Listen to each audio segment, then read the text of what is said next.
previously supporting Israel was profitable. If I put money into Israel and I put money into the other, the Gulf monarchies, for example, there's a profit in my initial objective of trying to maintain control over the Middle East, but also, economically. Israel has great businesses, especially technology industries that are tied back into America, and there's a huge economic benefit of nurturing the Israeli industry, the high-tech Israeli industry that then feeds back into the American economic system, similar to Japan, similar to South Korea, similar to Taiwan, where the world's most advanced semiconductors are now made. It's all America sort of gaining economic domination. But now, to maintain Israel's interests in the Middle East, America is having to take hits to its own investments. So from a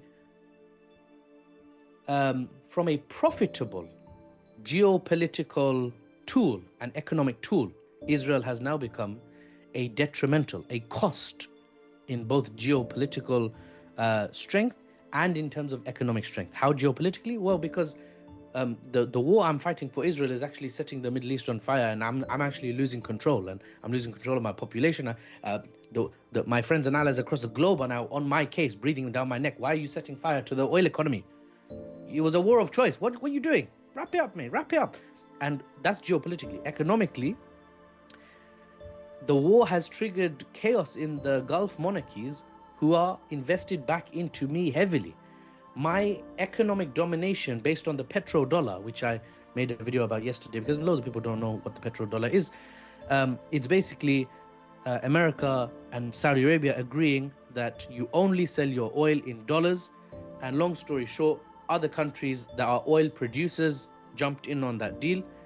America said, I'll protect you guys and you can join my sort of economic club. And in exchange, you basically champion my currency, so it becomes the world's currency, right? The dollar. Everyone wants to buy in dollars. Everyone wants to sell in dollars because oil makes up the bedrock of society.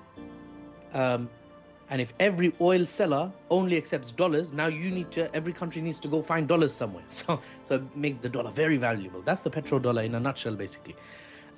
So Trump's administration has basically destroying that relationship, that decades-old relationship with the petrodollar states, just to take care of Israel.